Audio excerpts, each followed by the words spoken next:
The night Adesuwa was born, the sky did not behave like the sky. It roared like a wounded beast.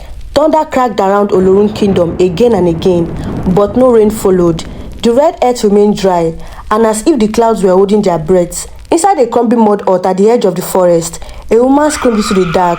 Silence fell so suddenly, it felt unnatural. The midwife froze, the wind died, and the baby did not cry. Then the child opened her eyes and cried once, just once, like a command. Outside, an old blind elder turned his head towards the hut. "She has arrived," he whispered. Her name would be Adesuwa. Adesuwa grew in a house too small for her spirit.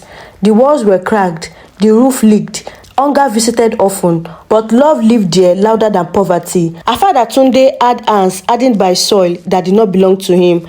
He farmed land owned by a wealthy man. He bent his back for crops that barely survived dry season. Yet, every evening, he returned smiling. Strength, he would say, pressing her tiny palms, is built when nobody is watching. Her mother, Amara, was a storyteller.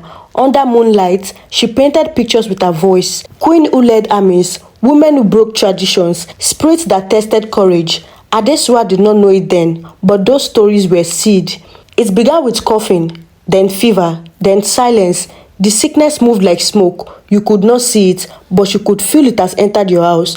Her mother was the first to weaken. Adesuwa watched the strongest woman she knew shrink into trembling bones. When her mother stopped breathing, something inside Adesuwa fractured quietly. Her father tried to stay strong, but grief eats men differently. Within weeks, it followed. At 10 years old, Adesuwa stopped being a child. She buried both her father and her mother. She was sent over to Iyaranti. Iyaranti was her aunt. Iyaranti did not beat her. She did not starve her. She simply reminded her every single day that she was extra. An extra mouth, extra weight, extra problem. Adesuwa rose before dawn. She fetched water from the river that never runs dry. She carried firewood heavier than her thoughts. She pounded yam until her hand blisters and bled. The other girls braided their hair and laughed about marriage. Adesuwa grew muscles instead. Archie began shaping her like a sculptor with no mercy. The day some boys blocked her path, the sun was merciless. They laughed at her silence. They called her orphan. She tried to walk past them. One grabbed her arm. That was their mistake. Something hot ignited in her chest. Not fear, not anger, memory. Her father's voice. Strength is built where nobody is watching. She moved fast, precise, brutal. When it ended, the boys lay on the ground, gasping. Adesuwa stood over them, breathing steadily. She did not smile. From the tall grass beyond the path, Commander Bako lowered his hood, and for the first time in years, he smiled. Few weeks after the fight, the palace drum sounded in her village. Not celebration drums, selection drums, the kind that changes life. The king of Oloun required new palace maids, strong girls, disciplined girls, girls without distraction. Commander Bako's eyes found Adesuwa in the crowd. He said nothing, but he marked her. That night, Iyaranti packed a small bundle without celebration.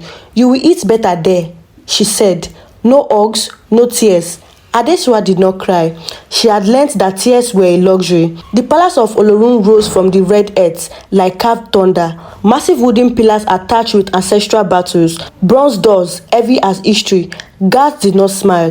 Inside, everyone shone. Polished floor reflected gold. Silk garments shimmered, but power has its own scent, and it's not always sweet. Adesuwa became invisible. She scrubbed, she washed, she bowed, but every morning she watched. Their footwork, their breathing, their mistake. At night, when others slept, she practiced. Commander Bako noticed the scratches on the training post. He said nothing, but he began leaving a real spear in the courtyard. Just once. In the palace lived Prince Adekunle, not cruel, not soft, curious. He saw her one night training, not like a maid, like a warrior who had forgotten she was forbidden. The next day, he asked her name. No one has ever asked her name in years. Adesuwa, she replied. He repeated it like it mattered.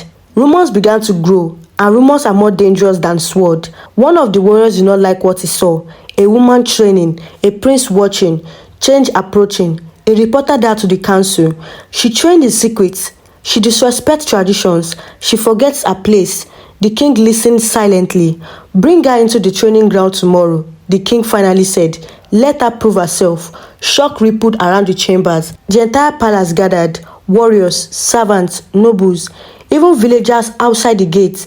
She stood alone in the center, no armor, no title, just her breath. Her opponent was a jealous warrior. He was experienced, brutal, smiling. Then the duel began. He knocked her down. The crowd gasped. He pressed the spear into her throat. Know your place, he whispered. Something shifted, not anger, not clarity. She twisted, struck. She disarmed him. She held the spear at his throat. Silence swallowed the courtyard. Then the fight ended.